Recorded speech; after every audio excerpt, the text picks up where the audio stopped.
Good morning, everyone. Welcome to the Tuesday, December 29th edition of the MMAOB Daily Podcast. I'm your host, as always, Adam Martin, and I'm joined by a very special guest co-host today for the Tuesday morning edition of the podcast. Usually it's Cole Shelton for BJPenn.com, but Cole is busy today, so I got the next best guy at BJPenn.com, Mr. Tom Taylor, joining us today, the editor-in-chief over there at BJPenn.com, one of the best writers in the game, guy that I've had a lot of respect for a long time, and Tom, we've had you on the show once, but it's great to get back on, man. Merry Christmas, dude. And how was your Christmas, man? My Christmas was great, man. Thank you for all the kind words there. The feeling is certainly mutual. Like, congratulations on all the huge news in your life, man. Oh, thanks, man. Yeah. It's been a couple crazy days, dude. So, Tom and me we work together. So we're always talking about MMA and we're always talking about work, but like Tom's become a really good friend. So I've been talking to him about like my relationship for a little bit. And then, a couple weeks ago, I found out I'm going to be a dad, and then I was like, I love my girlfriend, so I might as well just ask her to marry me. She said yes, so yes, I'm going to be a husband. Man. Thanks, man. I really appreciate that, Tom. We talked about it in private, as you know, for a while there, so I'm glad it all worked out, man. Like I'm really happy with everything, so I'm excited. But thanks, man. I appreciate the kind words. But I'm here to get you to talk about MMA, not me, man. So, so we got a lot to talk about, bro. I mean, there was some crazy news this morning, breaking news. But I don't think I want to start with is the World MMA Awards, if that's okay with you, and just go through those awards. So let me just find the website here, and we'll just go through the awards together and go through the winners. The thing about these awards, and it's like, it's very frustrating when I keep posting articles on this time on BJ Penn, and no one's reading the second paragraph where I'm like, this is from January 2019 to July 2020. I think it's confused a lot of people because they're like, where's Figueiredo? Where's Holland? Mm-hmm. That's because it didn't take into account the last 6 months. So Holland he fought one time in that whole 6 month period. That's why he didn't win the award, guys. I'm just like, people need to read that, like I understand it's a little confusing, but you know what I'm saying, Tom? It's like, come on, at least read the article. All right, so let's go through these winners here. Put the screen up. Share screen should work. Not working. Yeah. Okay. Yeah. Let's start with Fight of the Year. So again, it says right here, voting period, January 2019 to July 2020. So that won't include his Paulo Costa fight, but it would include the Adesanya fight. It includes the Gastelum fight and the Romero fight, which was terrible. But I know some people are like kind of I don't know if they're upset about it. They just don't agree with it. They again thought Figueiredo or Holland should have won. But if you look at the timeline, Tom, I'm fine with this, man. I have no problem with Izzy winning the award. What do you think? Yeah, I'm with you, man. I mean, just, factoring in the timeline, if this had just been for last year, I think he probably would have won. Yep. It's unfortunate that we had to include the Romero fight. That's sort of a point against him, but yep. I'm cool with that, man. Just look at all the things he's accomplished over the last, 12 months, 15 months. The guy's a stud. Who else, really, Yeah, he's great. We all know that. He's awesome. It's Israel Adesanya, right? So no problem with that, with him winning the Fight of the Year award. I'm not too sure about the criticism towards it. I think it's a little unfair. Just the guy's a great fighter. We'll see. I mean, he goes in there and he beats Blachowicz at 205, Tom. He might win it again next year. It's possible, right? I think if he wins that second belt, I mean, it's going to be hard for anyone else to beat him in that race. I mean, John Jones. Only John Jones, baby. Yeah. That'd be the only guy, right? If John Jones wins the second belt. Mm-hmm. What about this one? Upset of the year. Now, actually, this is a good one to talk about because I was actually at this fight, Tom. It was last December in Vegas. I was surprised how good Volkanovski looked in that fight. The first one, he controlled the whole fight. I think he won every round in that first fight. The second fight, I thought he lost, but the first fight, definitely, I think it's a good call for upset of the year. I mean, based on the odds, no, because there's a lot more fights with like huge odds, like Chaita Dobson and stuff. Like I get that, but if you look at like the belting on the line, you look at Holloway's, like I think he had like 13 fights win streak at featherweight. That was a huge upset in my eyes. What do you think? Yeah, I mean, you'll have to refresh my memory in terms of what the odds were actually looking like right ahead of the fight. But let me pull that up. I mean, to be honest, I wasn't totally shocked about that one.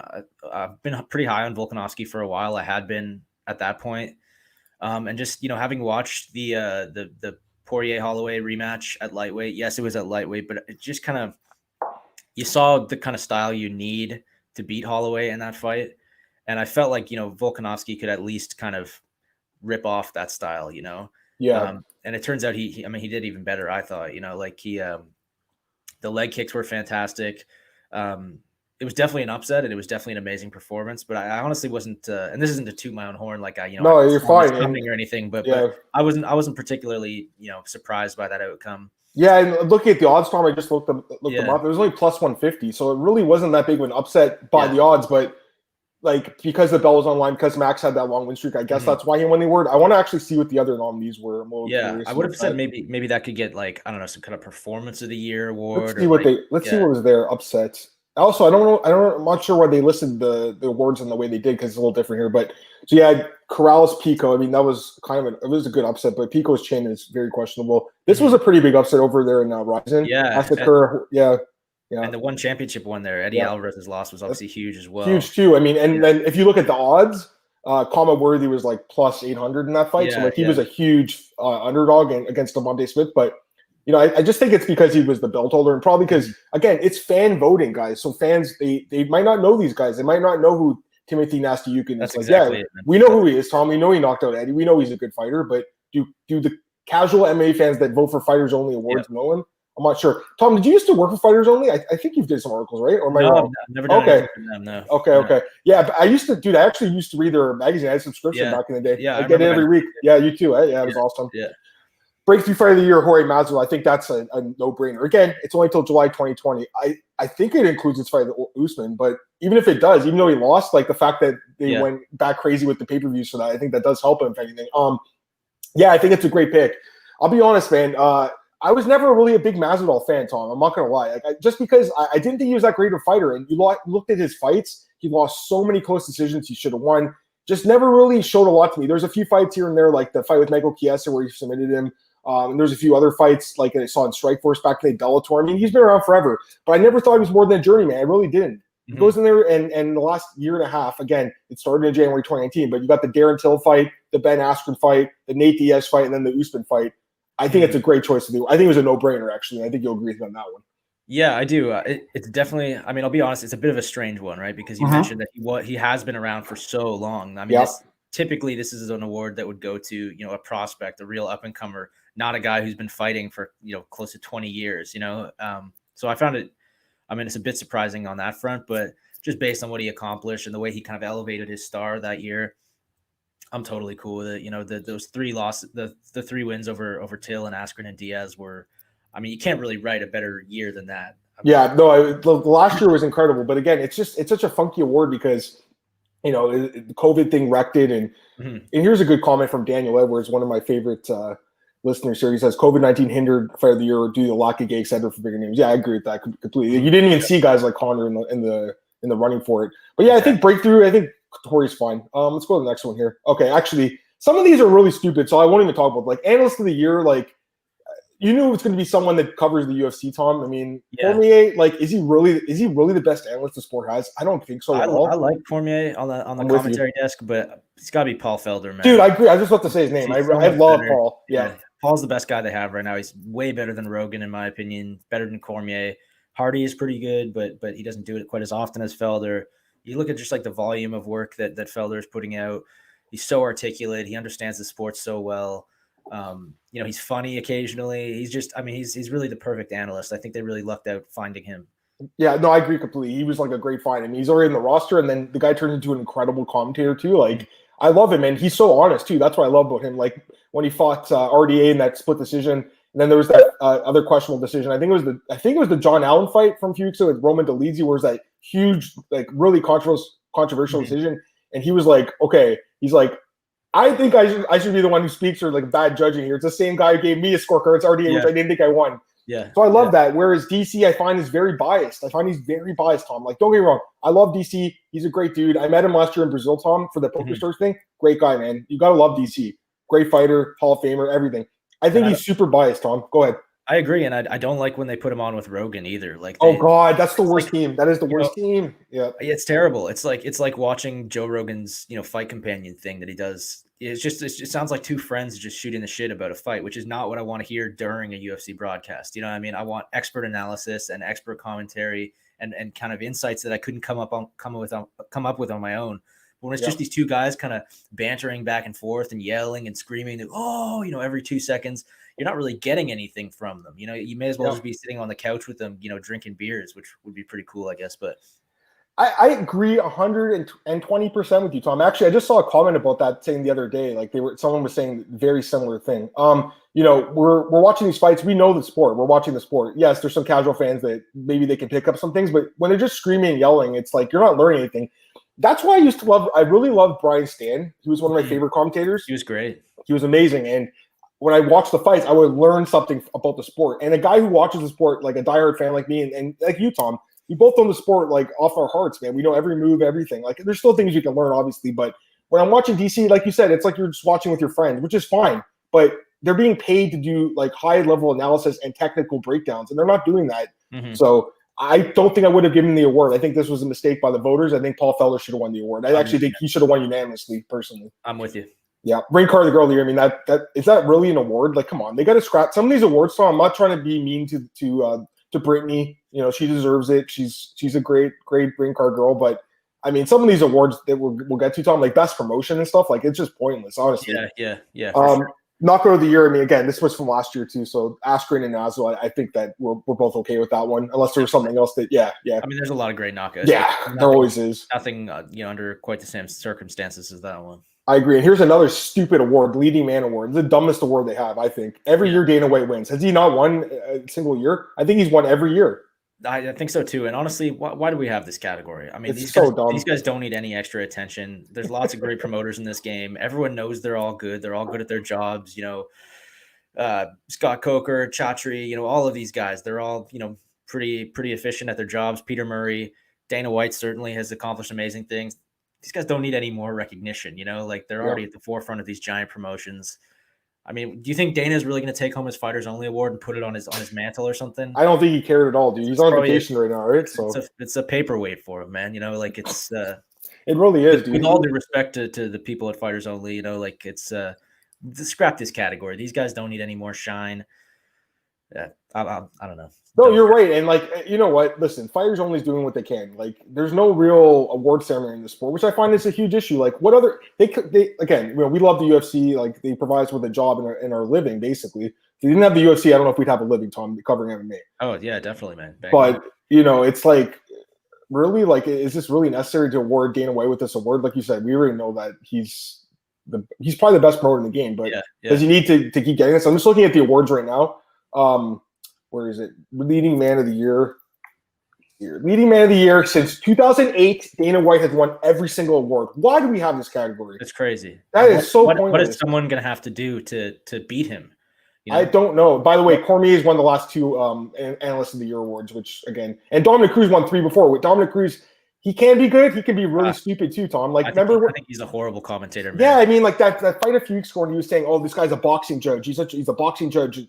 That wasn't true at all. Like, and he's like, "That's a fact." I didn't like that, Tom. Honestly, again, you're being paid to do expert analysis. Like, do your research, And again, Dominic's a great fighter, man. I have no problem with Dominic at all. That line really irked me, Tom, a few weeks ago. Dude, it's like I'm with you. I really like Cormier and Cruz as fighters. Respect both guys, certainly. Mm-hmm. But you hit the nail on the head. It's your job to research what you're talking about in this situation. That's literally in the job description, like make sure you're as knowledgeable as possible as the fights that are happening that night. Yep. So you can provide like really, interesting context and insights that the fans might not be able to get on their own. Yep. I think both of those guys really slack in that department. I agree. I remember, like I said, with Brian Stanton, I don't want to talk about him too much longer, but I remember like I can't remember what fight it was, but he was talking about like floating on someone. He's like, this is how this guy floats before he goes to the guillotine. I'd never heard that term because I'm not from a jiu-jitsu background. I'm from a Muay Thai background. So I didn't really do much jiu-jitsu. I did a few classes. It really wasn't for me, but that was something I learned from watching Brian Stanton. I hadn't heard that term. I've never heard that term since. I'd love to hear that term more.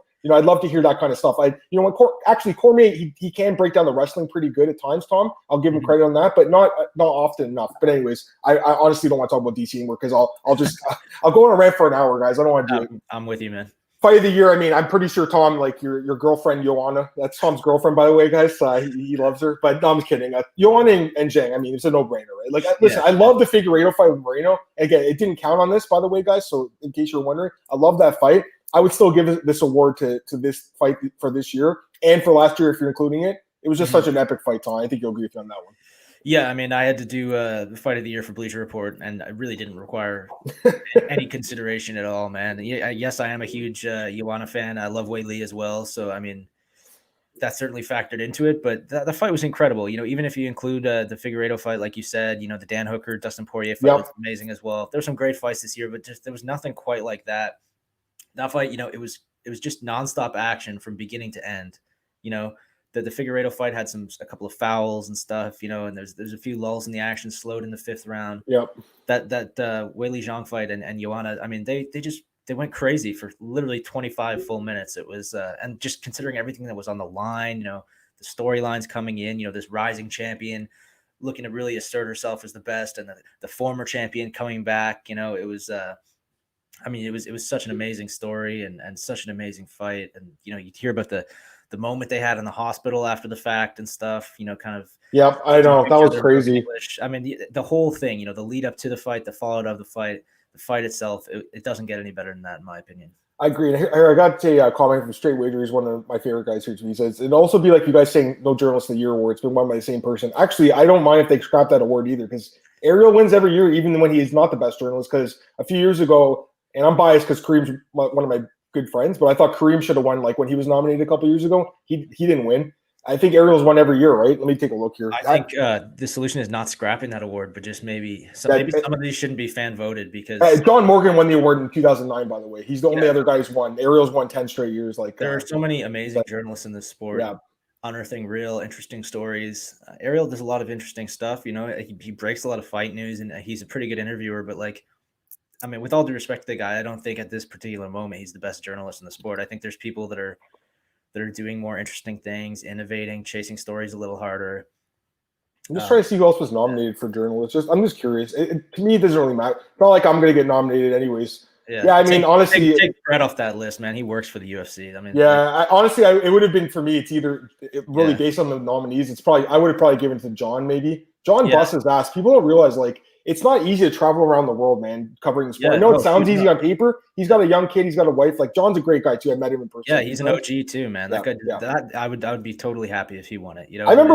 No disrespect to Ariel, but I just think. Yeah, I think Ariel's not a bad choice. I'll be honest. I don't think it's a bad choice. I just think there's some guys that are busting their ass that aren't on this list too. That I don't really need to name a bunch of guys, because there's so many guys in the media, Tom, that are really good and could have been here. But I don't know. I just think at the same time, having the same guy win the award 10 years in a row, it's kind of boring too, But if voters think he's the best guy, and then he's winning the award, here's what Kevin said: how can Ariel be considered a journalist? Basically PR. I would say Brett is the PR guy. There's no shade on Brett, because I think Brett, he's doing his job. He works for ESPN. He's been around for a long time too. I remember seeing him at the Jones-Gustafsson fight 7 or 8 years ago. So he's been around a long time. But he shouldn't be on this list, man. He's with all due respect to him and the work that he does, I know he's worked very hard for his position, I'm sure. But just a few weeks ago, Megan Anderson was talking on her YouTube channel about how the UFC matchmakers leak all their stuff to Brett, and it's always per sources from him. And now every time I'm like, well, just as I suspected, he's probably just getting a text message from the UFC matchmakers. That's not journalism. That's just stuff falling into your lap. And, the fact that he's, he doesn't work for the UFC. I shouldn't have said that, but he works for ESPN, the UFC's broadcast partner.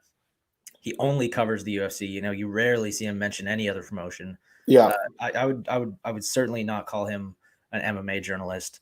This award is, what, Tom? He should be in the running for Analyst of the Year. Maybe would be a better category for him or something, because I don't see him doing any journalism. Oh, here, Go Paulo's here. Hey, Go Paulo, what's going on, man? He says Journalist of the Year should be journalist to piss off Dana in the UFC the most. Yeah. So any of the guys they mentioned in that video last week, Kareem, Mike Chiappetta, who's another great OG guy. Who else is there? Oh, well, I don't want to. The one guy, he's in deep shit. We don't already know who I'm talking about here. You know what I'm talking about, right? Maybe. I don't know. There's a couple of them. Did you see the comments yesterday this guy was making about Asian people? You see those? Oh, ones? yeah. Okay. We don't need to name that guy, because I just think that was such a dick comment, man. That was weird, man. It's really low and weird, bro. I'm pretty sure that guy, he's gonna lose his job, man. No way. I'd like to think he misspoke and just his kind of words got away from him, but yeah, that did not. Bro, in this day and age, you can't say stuff like that. I mean, you can't say it anytime, Tom, but I wouldn't be surprised if that show gets canceled. Honestly, that was pretty strange. Yeah, it was. We'll go through these a little bit quicker. Comeback of the year. I think that was a fine award, being Stipe against DC against the UFC 241. He was down 3 rounds, came back in that 4th round with body punches, wins that award. This award's kind of dumb too. Best promotion. Let me check if the UFC's won this one every year too. They must have, man. I'd be shocked. They've won every year. They've won every year since 2008. So again, another award that really shouldn't be there. Submission of the year. This one was I was surprised that Damian Maia won against Ben Askren. It was a nice choke. It was a technical submission. He didn't tap out, but Tom, it seemed to me like a kind of a standard choke. Was there a better? There must have been something better. Bryce Mitchell's twister. Like, for instance, the Twister was definitely better, I would say. I think maybe it's, people kind of factor in the storylines heading into the fight. That was kind of Ben Askren was trying to sell that fight as, the two best grapplers in MMA. I don't think that was exactly true, but they both are fantastic grapplers, the wrestler versus the jiu-jitsu guy. So maybe stuff like that sort of factors into the votes. I think it's great that some of these awards are voted on by fans, but I think some of them, they should almost have like, I don't know, some kind of point system or something. I'm not sure how else they could do it, but like best promotion, for example, if we're doing it based on fan votes, it's going to be the same thing every year for the rest of time, unless, the UFC implodes somehow. It's just this. I mean, I guess it is the best promotion, but it's just kind of, it's boring, man. I don't know. It's kind of repetitive to see the same thing over and over again on this award show. Yeah, and again, if these were actual like voters, like if you look at other sports, like they call it voter fatigue. They don't like to vote for the same guy, really, you could, in the NBA, they could vote for LeBron James like every year as MVP, and I don't think anyone would say that's a bad choice. But they like to give it to someone else. They gave it to Giannis a couple times. Now they probably give it to someone else because they're like, we gave Giannis too. We don't want to give it to someone else. Yeah. We want to give it to someone else. So I'm with you, Tom. And again, I think the UFC before came in, like before it bought Pride, I think Pride was the best. I really do think Pride was the best promotion for like the early 2000s. And I think that if you look at the list, I think Strikeforce could have won an award 1 or 2 years too. Saying. I don't object to the UFC winning most years, but like if another promotion has a huge year, like when Strikeforce did their heavyweight Grand Prix, maybe when one championship signed Eddie Alvarez and DJ and did those Grand Prix. I'm not saying they had better years than the UFC, but like it would be cool to see some of these other promotions getting some shine and being remotely competitive in an industry that's obviously dominated by the UFC. I think it would be just cool to see some other people win this award. I'm with you. Okay, so let's go through these other ones, and we'll go through them quick again. Journalist Day, we covered it. Female Fight of the Year. This is a no-brainer, Tom. I mean, for me, anyways, because Amanda, you look what she did during that stretch. She had the win over Holly Holm by head kick. She beat Durandamy. It was a boring fight, but she grinded her out. And then the fight with Spencer, which she dominated too. So no problem with that award at all. The Spencer fight, I think, does count because it was in June. So 3 wins in the year and a half. Could you have given to Zhang? Would you have? You could have. I don't think if they had, I wouldn't have lost any sleep over it. Right. Cool with Amanda. I think she deserves it for sure. It's not like you're losing sleep over this anyway. Exactly. Well, sometimes, man. Sometimes, when the awards are that bad. Coach of the Year, Trevor Whitman. Again, no, this is no shade on Trevor's a great coach. I mean, he really is. He's one of the best. But I think because he's on the UFC broadcast every week, people like know his name a little bit more than some of the other coaches. Tom, would you agree with that? I agree, but I don't. This may be his first win. Is it? It might be. Yeah. It's just for a while there was Greg Jackson every year and Firas Zahabi every year. It's the second win, Tom. He won 2 years ago. Yeah. Okay. So and he deserved it. Yeah. There's other guys that maybe could have gotten it. Yeah. But yeah. No, I'm fine with it. Yeah, I don't have a problem with that one either. Although again, I think there's other coaches like Safe. I think is great, and I know he had some struggles. The team did a little bit this year, but last year I thought that Fortis was like probably the best camp in the sport in 2019. Yep. Again, this is a year and a half, guys. Trainer of the Year. This is this guy Phil Daru, I believe. I don't know much about him, so I can't say. When they say trainer, they mean like nutritionists and the like. Is that the? I think he's strength and conditioning. If I'm honest, it must be nutritionists and stuff too, and Mike Dolce would have won that, right? Yeah, he's definitely won it previously. Yeah, Dolce's won 1, 2, 3, 4, and Daru's won this one, and Nick Curson won the last 2. Who's that? Who's Nick Curson? I should know who this is. Yeah, I know. Oh, he trains. He's a guy with Machida and Dos Anjos and Verdun. Right. So he's a guy at what's that camp called again? With Cordero and those guys. Blackos. No, it's another one. I can't remember. Yeah. Why am I drawing blanks on this? No, it's okay.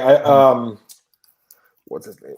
I gotta do this, guys. I gotta Google this because I'll forget. Radfield King's MMA. I don't know why I couldn't think of it. Yeah, sorry. Yeah, that was a really obvious one. I was. This is why me and Tom were nominated for Journalist of the Year, by the way. Exactly, man. So I need to be mainlining this coffee. It's it's not working fast enough over here. No, you're good, Tom. You've been up early, man. Busting your butt. I know that. I appreciate Tom jumping in because he's super busy today. No sweat. Referee of the Year. How did Herb Dean win this award? Like, come on. There's better refs. I actually like Herb Dean. He certainly has his fair share of blunders, but he's been around forever.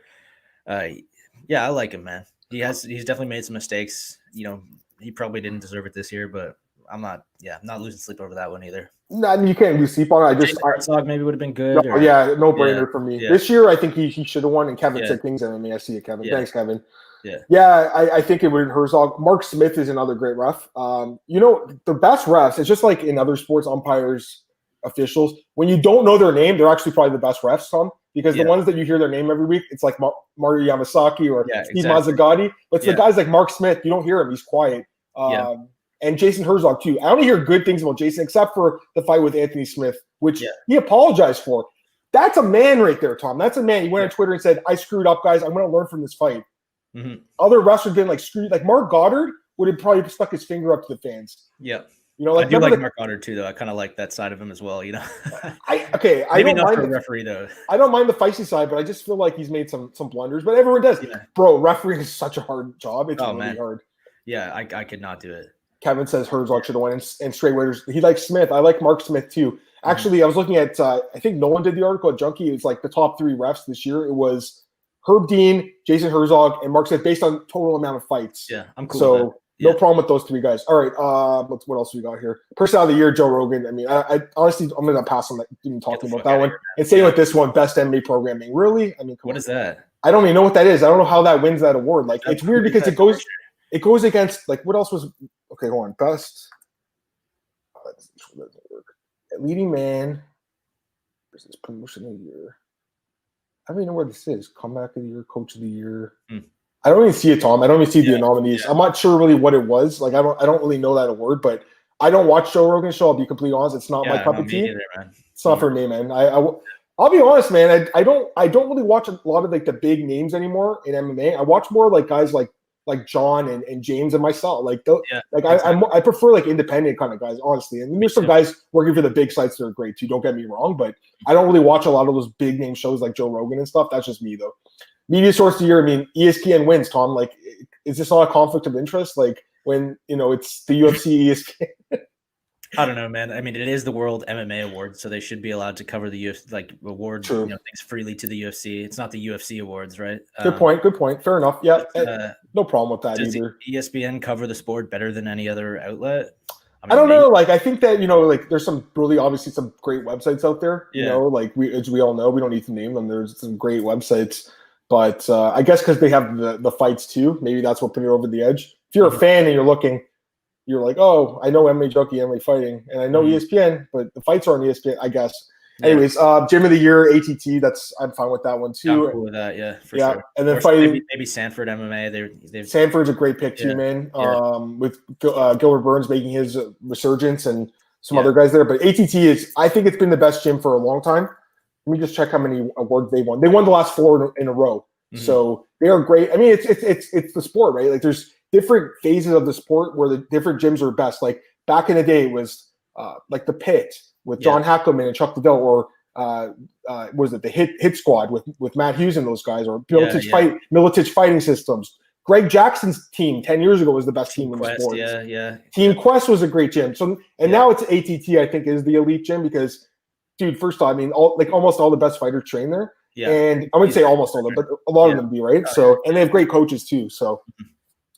And I'll take Kevin's comment here. He says ESPN ignores every promotion. They're on MMA source and all their UFC source. Yeah, that's true too. Yeah.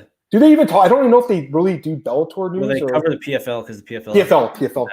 Yeah. But again, that's only because the PFL has a deal with them. If the PFL didn't have that deal with ESPN, I don't think we'd ever see PFL coverage on ESPN. Same reason we'd never see Bellator on ESPN. Win Championship, Rising, none of it. Yep. All right, so let's go to the news now, Tom. Let's go to BJPen.com, man. Let's give you some love, give me some love. I know I'm going to have to close some ads here. It's okay.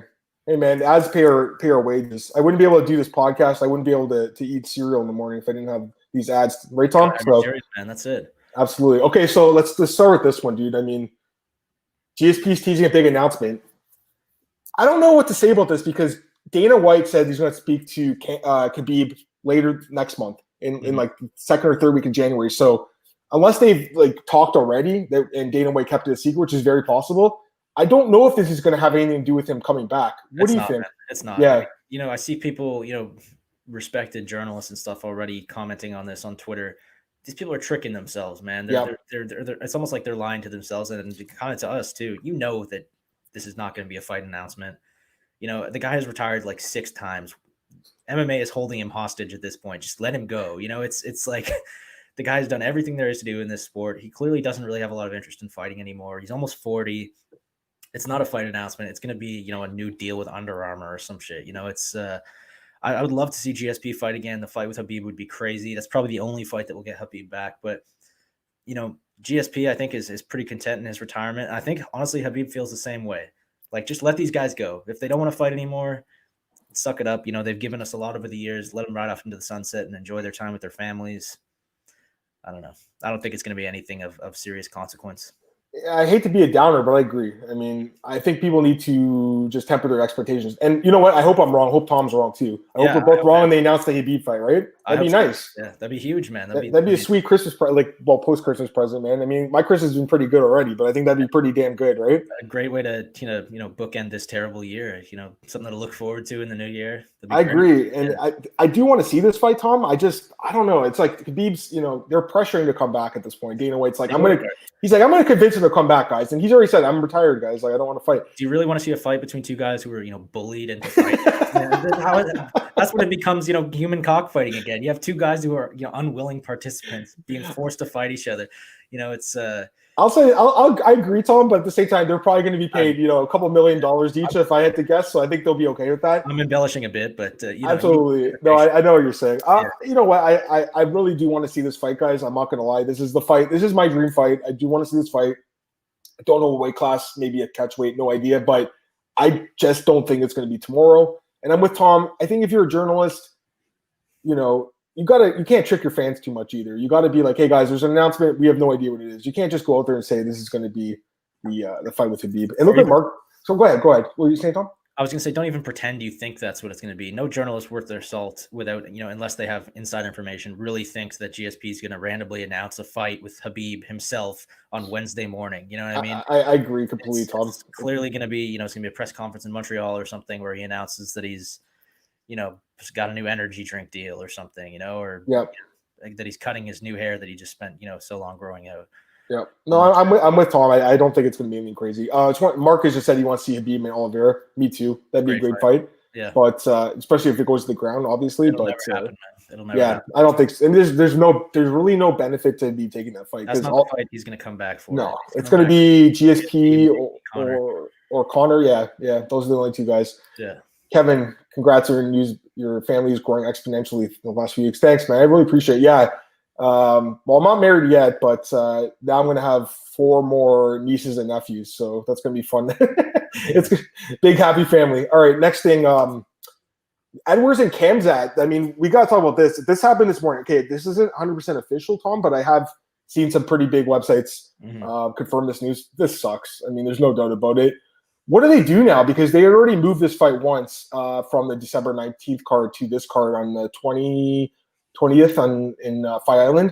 And now we don't have a main event. Do you think they're going to find someone for Edwards like Wonder Boy or something? Or do you think they take the fight off? And what do you think? Yeah, that would be my pick. Let Edwards fight somebody else, inside the top 5, top 10. This fight never should have been made. Yeah. I honestly don't like this fight at all. Never have. Khamzat doesn't deserve it. I don't care what anyone else says. The guy is 1-0 as a welterweight against the guy who's 0-2 as a welterweight now. It's been said a million times. Yes, he has tons of potential, but that's not enough, man. He hasn't earned it. He hasn't fought anybody inside the top 15 or anyone even close in the welterweight division. The 2 wins at middleweight were all right too, but even still, he hasn't fought anyone ranked in either division, and now they give him the number 3 guy. It's chaos, man. It's it sets a bad precedent. And I appreciate that he has promise and he has hype, but you don't give people rewards like this just for showing promise. If that was the case, then I already would have won Journalist of the Year. But I'm with you completely. By the way, I'd watch the fight. Obviously, it's a good fight, but he didn't deserve that fight. It should have been Wonder Boy versus Edwards, and not even Jeff Neal. Probably should have been Wonder Boy versus Edwards just in the beginning, or Masvidal or Covington. Those are the only guys Edwards should fight. But I'll tell you this right now, Tom.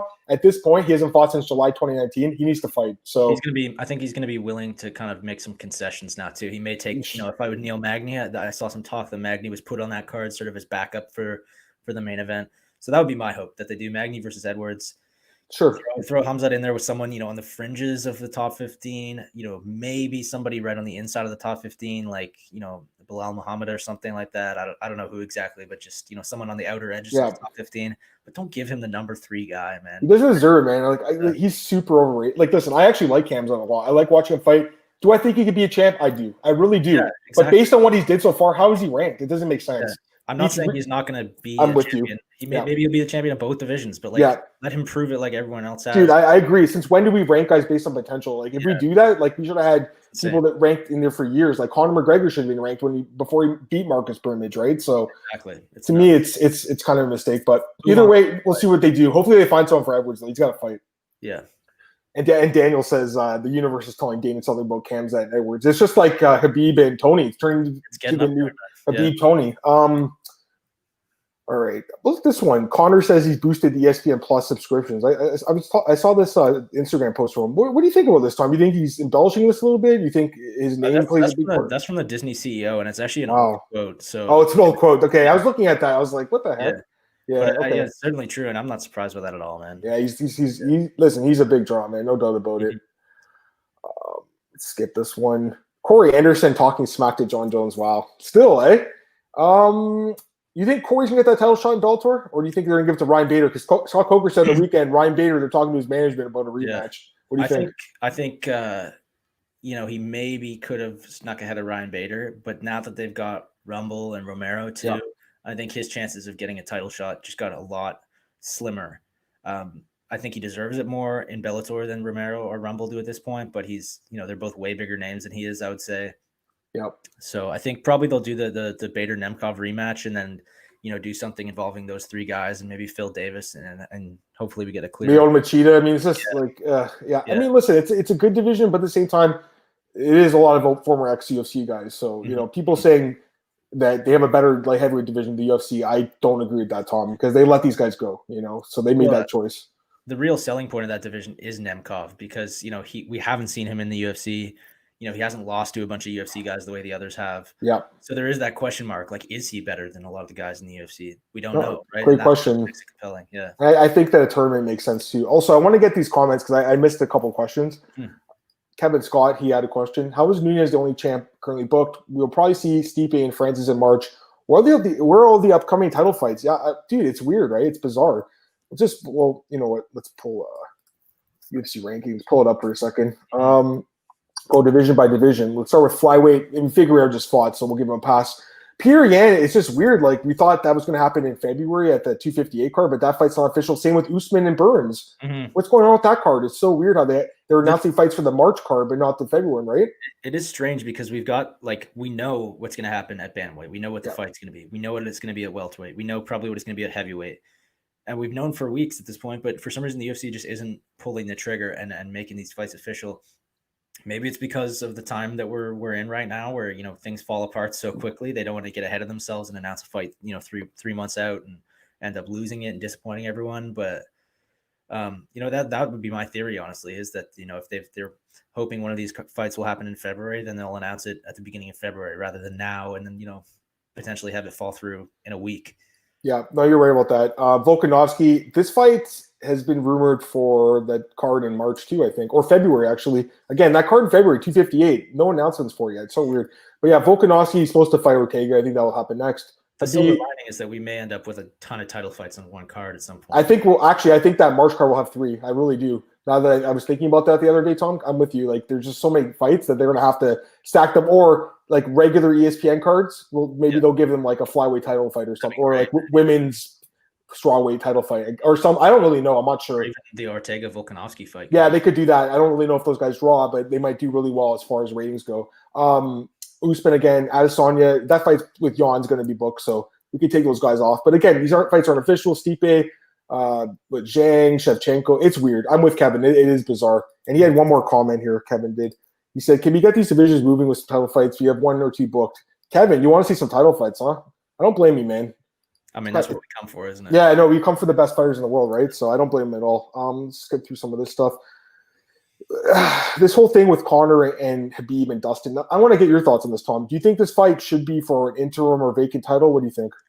Yeah, just circling back to what I said about GSP and Khabib, man. I think Khabib wants to retire. Like, I would love to see him fight more, but it's really not up to us. If he wants to retire, I say let him. He can come back later if he wants in a year or 2 years.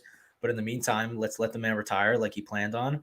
Keep the division moving. Let Conor and Poirier fight for the belts, and Oliveira or Justin or somebody can be next. And then if Khabib decides in 6 months' time or a year's time that he actually doesn't want to retire, then he can come back and challenge whoever has the belt for the title. I'm with you. I really don't have a problem with an interim belt in this case, just because there's so much uncertainty, and I don't think he should deserve to be stripped necessarily, unless he says I'm not fighting again. In that case, he could vacate it without them stripping him. But that's the thing. He has said that, right? Yeah, I know. I know. It's such a weird situation, bro. Honestly, I think it's a lot more cut and dry than people are making it out to be. I mean, fair enough, Tommy. Yeah, go ahead. Sorry. I apologize. I was just gonna say the UFC hands out these interim titles like candy on Halloween most years. You get one, you get one, you get one, and then for some reason, when in the situations where they'd actually be useful like this, they're nowhere to be found. I mean, like, why not use an interim title now? This is the perfect time for one. Yeah, I'm with you on that one too. What other news we have here? Let's see here. John Kavanagh was talking a lot, eh? He's an interesting guy, but I don't know. I feel like they're kind of selling Dustin short a little bit in this fight. Mm-hmm. I don't think it's the same fight as the first time around. I understand he got knocked out. I bet on Conor in that fight. Actually, I had a parlay that night of Conor and Kat Zingano, and she fought Amanda Nunes. She was getting her ass kicked in that fight and came back to win in the third round. So I remember that fight really well. I actually think that Dustin's got a better chance now. He's a better fighter at 155. I don't think this fight's as cut and dry as some people are saying, Tom. So, Kavanagh obviously is his coach. He's going to be biased about it. But I was just reading the comments. He was just basically once he tastes his power, it's going to go down again. He mixes in some more takedowns in the guillotine choke, but he's essentially a very similar fighter. I really don't think so at all. I wouldn't be surprised if Dustin pulls off that upset. I'm telling you right now, Tom. I'm not going to be shocked. Yeah, I mean, me either, man. Look, I mean, he's one of the best in the world. He really is one of the top 2 or 3 guys in the world, in my opinion. He's got the great ground game that we don't see quite as often as we see, his hands. But and yes, he's been knocked out. He was knocked out by Michael Johnson, which is kind of a bad look considering, how Michael Johnson fell off after that. Yeah. Obviously the Conor knockout. But you look at the other guys he's fought, Gaethje, Hooker. These guys weren't able to knock him out, Eddie Alvarez. So, I mean, he's got a chin. He at lightweight, when he doesn't have to deal with the weight cut, he may be a lot more durable, may be able to take Conor's power. It's definitely a different fight, man. Yeah, I'm with you on that one, man. And so weird, Michael Johnson, he's got wins over Poirier and Tony Ferguson, but at this point I don't even know if he's not even ranked anymore. He might not even be in the UFC anymore. He might have been cut. Yeah, I don't know. Yeah, I can't remember. Maybe he's got a fight coming up, but he's probably going to be one of the 60 guys he loses that one. Let's get this comment from Daniel. He says, if Conor Dustin's a war, Dustin wins. In the battle of wills, Conor ain't winning. Yeah, I kind of agree with that. If the fight ends quickly, it's going to be Conor knocking out Poirier, probably. But if it does go the full 5 rounds, Tom, who's got the better cardio? I would argue Dustin, right? Dustin certainly has the better cardio, and we know he's got heart. I do think people kind of sleep on Conor's heart. I agree too. Because he ends fights so quickly. I mean, he showed in the Diaz fight that he can dig deep when he needs to. He doesn't need to very often is the only thing, right? So yeah. I think if we're really comparing them objectively, who has more heart? Probably Dustin still, but I don't think we should be sleeping on Conor's ability to go hard for 5 rounds when it really needs to. Yeah. So the longer it goes, the more it favors Poirier for sure. But like we've said so many times, Conor's got that decisive fight-ending power that can make it a short night. Yeah, he can touch you and knock you out. It's crazy. You wrote this article, Claressa Shields. Actually, I wanted to get your thoughts because I know you had spoken to her recently for Bleacher Report. I think based on what I read from this article, Tom, it's the right choice I think she made. Because basically she was saying the UFC wanted to push her quick against fighters that had more experience, and she's like, I want to take my time. She has no MMA fights. She has 0 fights. I think PFL is a good spot for her, Tom. I think she'll eventually probably end up in the UFC if she's good at MMA. But I think for now, PFL fighting these non-tournament fights, I think it's a good spot. What do you think? Yeah, definitely. I mean, in that article, I can't remember who did that interview, but she elaborated even further and basically said the UFC just wanted her to fight Amanda right off the bat, which is insane, So it would have been a huge payday for sure, I'm sure. Yeah. But I understand her objection to that, and then when I spoke to her, she talked a lot about how she doesn't want to be at a disadvantage. She's not looking for advantages, but she doesn't want to be at a clear disadvantage either. She wants time to prepare, learn the ground game, learn how to kick, learn how to counter, takedowns and all this. And the PFL kind of gave her that opportunity. First of all, because they're not rushing her debut. I think the debut is going to be in June or July. So she's still got some time left, And then they're going to do the 2 non-tournament fights, and then ideally have her in the tournament in 2022. And I think that makes sense. And I think the fact that they did something similar with Kayla Harrison, I think judo is probably a better base for MMA than boxing is, if I'm being honest. But the fact that they kind of were able to build her up properly, and look what she's doing now. There's no denying she's one of the best female fighters on the planet, I would say. I think Claressa saw that they were capable of doing this, and this probably gave her some confidence that they could do the same thing with her. I think it's a great choice. Yeah, no, I think it made some great points there, Tom. I really do. I was at that fight with last year at 245. She was there at that fight. She had this huge white coat on, and I remember seeing her. I was up in the bleachers, and I was like, "Who is that? Like, is that some movie star?" It was Claressa Shields. That was a year ago. I remember Dana White was talking about signing her then. So we knew that he wanted to do the Nunes fight. I think it was just like he was trying to embarrass her, embarrass the boxing community almost. Because right? Yeah, for sure. I think he's got a bit of a chip on his shoulder when it comes to boxing, particularly after the Zuffa boxing thing seems to have kind of he was so confident saying he was going to fix boxing, and then it just didn't happen. It didn't work, and I think maybe his ego is a little bruised. But honestly, man, I was going to say I love when fighters pick other organizations over the UFC. I love to see it, man. It's there are other options out there. People need to stop looking at the UFC like it's the only choice for fighters. I'm with you completely. It's like I love the fact that we do other promotions like Bellator, PFL. I don't think these promotions are as good as the UFC. Like really, I think the UFC is the best promotion, but I think it's good to have options so these guys can get paid and girls can get paid. So if there's PFL, Bellator, they're also throwing out offers out there. The fighters are more likely to get paid by the UFC or by these other promotions. So I'm fine with it. And I like seeing Pettis sign with them too. That was really cool. Nice surprise. Daniel said, I like you talking about Nate Diaz. He was talking about the second Nate Diaz fight. He's not wrong, dude. Conor went the full 5 rounds and he won a majority decision in a crazy war. That was a sick fight, by the way. The first fight, his cardio failed him. The second fight, it was like a different guy. And I'm with you, Tom. I think people do sell him a little bit short of his heart and stuff because of the Khabib fight where he tapped. The second fight looked like it was going to go just like the first fight, if I recall. Conor started strong, started to fade, and then bounced back. He started to have, he started to slow down a bit in the second or early third.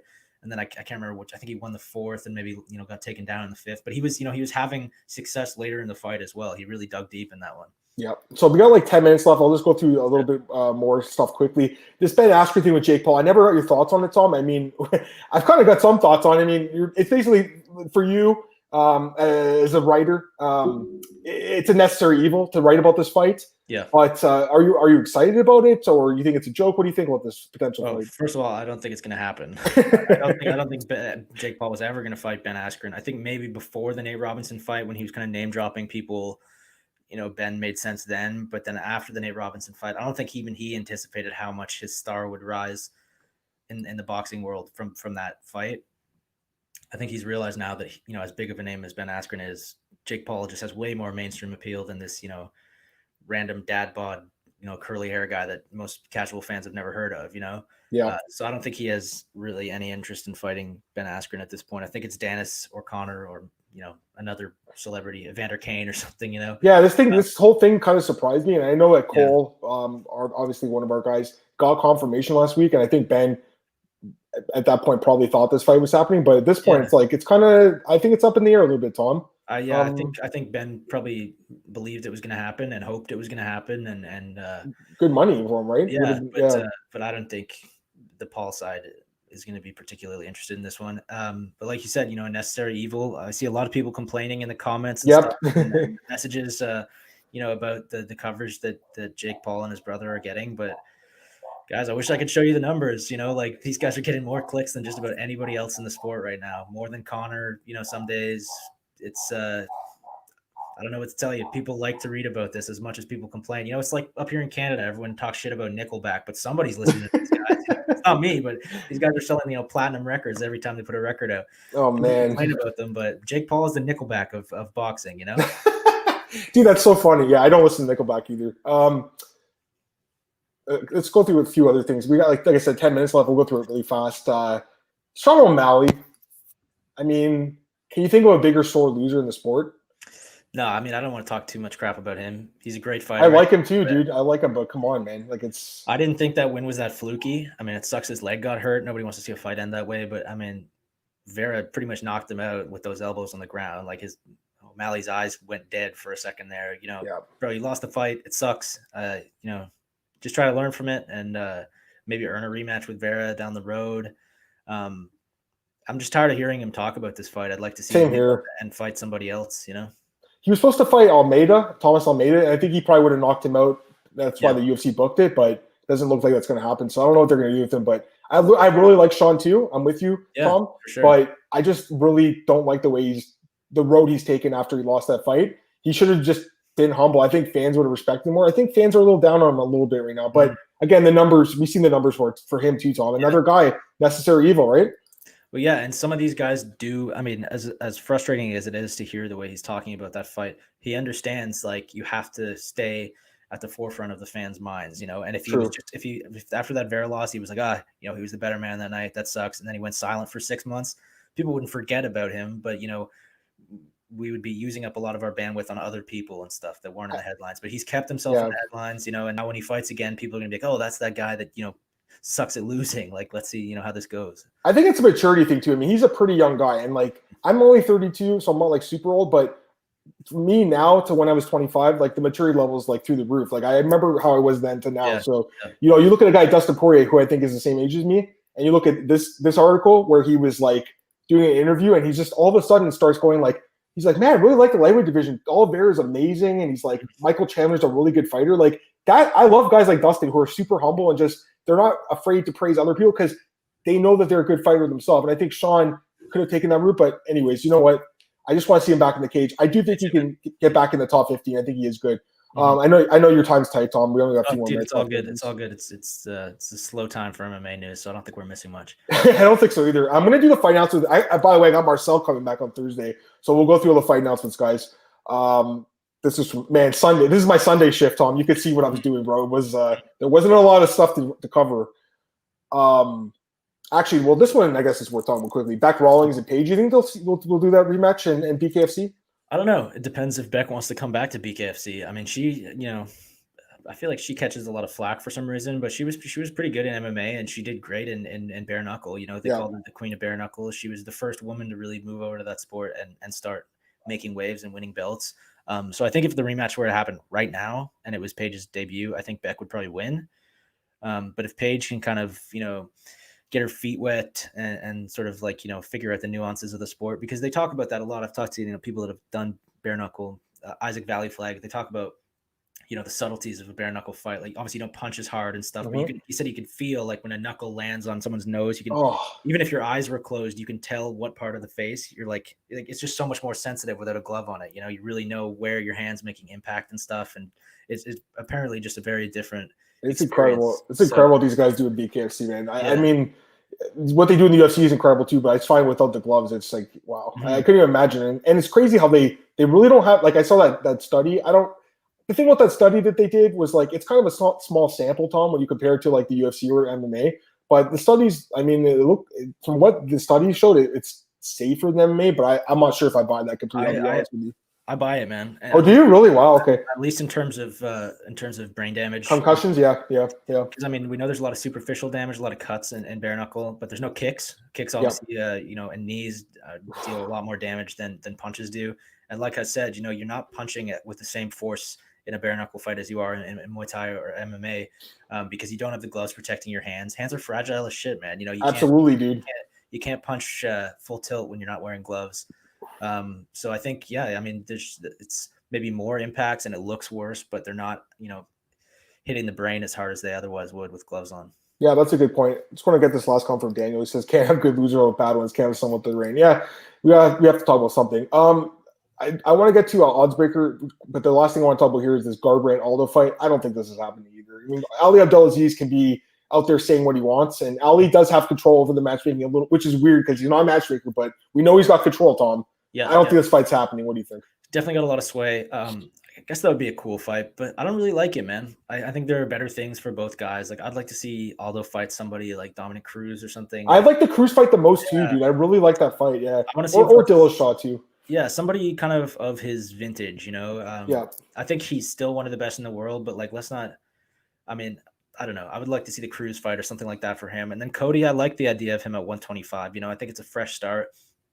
That Sunset knockout was amazing, but yeah, it was. I forget he got knocked out in his 3 most recent fights before that. Like, I think he needs a fresh start. 125 could be good for him. Then maybe he can move back up to bantamweight later. But right now, I don't think that fight doesn't make a ton of sense to me. The Aldo Garbrandt one. I think people are giving him a pass for the fight with Dillashaw. Actually, I was on Dillashaw both those fights, and I was like, Cody's not that good. And then later we realized that TJ was probably on PEDs the whole time. But the fight with Pedro Munoz, people forget about that fight, Tom. He got KO'd last year. Yeah. That was just last year. Everyone forgets about that. He knocks out a Sunset. Does that really, bump you up ahead of these other guys? I'm not sure, but he does have a big – he's another guy like that we know hits pretty well on the website. So he's a big name. We got 5 minutes left, Tom. I just want to go to Oddsbreaker. Let's do it. My home.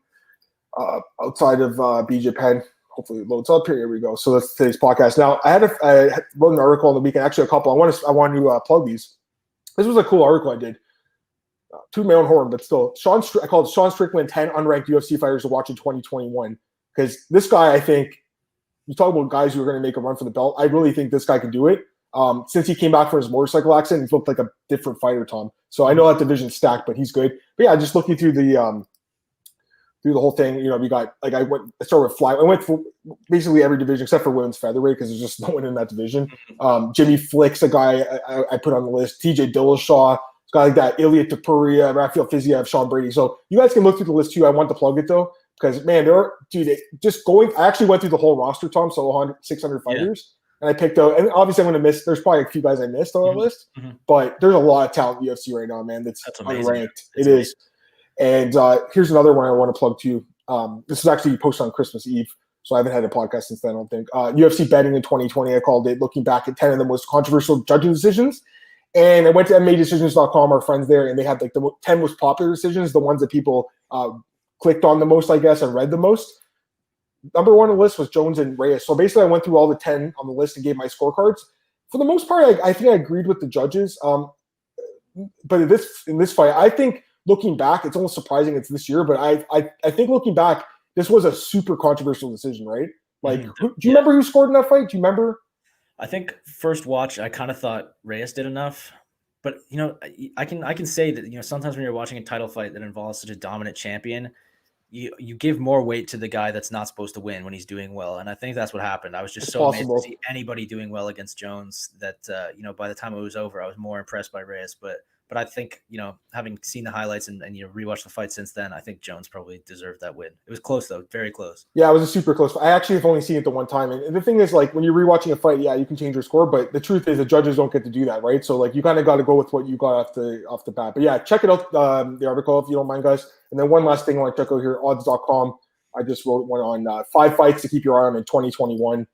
And James's videos there. That's cool. But yeah, like there's a bunch of really good fights coming up. So hopefully these get official. And that's it.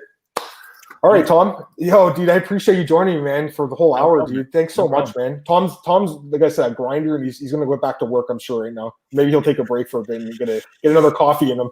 Yeah, I definitely need another coffee, but back to work for sure, man. Plug your stuff, man. Well, the Twitter link is right there. Tom Tay MMA on Twitter and Instagram. You can find my stuff on bjpenn.com, of course. Bleacher Report, South China Morning Post, occasionally other websites, but those are the big 3 right now. And I appreciate the support and everyone who reads my stuff. Yeah, and Tom, thanks again for joining me, man. Do you have a podcast full time, or you just join John? I guess sometimes. Yeah, just jump on with John sometimes. No, I don't have my own podcast. Maybe one day. But. No, like I said, I'll get you on whenever you're free. And obviously, Tom, like I said, is a really busy dude, but we were really lucky to have him on today. Tom, jumping in on short notice. Thank you so much, man. I really appreciate it. You guys can follow me on Twitter at @MMAdamMartin right there at the bottom of the screen, and follow Tom too, Tom Tay MMA. Obviously this podcast, MMAOddsbreaker.com. It's on our YouTube channel, Spotify, iTunes, Google Podcasts, SoundCloud, all that stuff. Trying to grow it. Listen, guys, I understand there's a million MMA podcasts out there, but I really do think that we give some good analysis on here, get some good guests, and we just love talking about the fights. There's no other BS. There's no politics involved. It's just MMA. So if you like MMA, tell your friends about the show. You guys can also follow me, obviously, at bjpenn.com, all the latest news in the world of MMA. MMAratings.net, got an article coming out on basically looking back at the year. And then, obviously, odds.com looking ahead at 2021. So, Tom, thanks again, man, for joining me. Everyone, thanks, man. I appreciate it. Everyone who joined us today for the live chat, appreciate it. Thursday, 10 a.m., the last podcast of 2020. Marcel Dorff joins me 10 a.m. here on the MMAOB Daily Podcast. Thanks again, guys. Have a great day, everyone. I'll see you Thursday, 10 a.m. Eastern Time. See you later. Bye.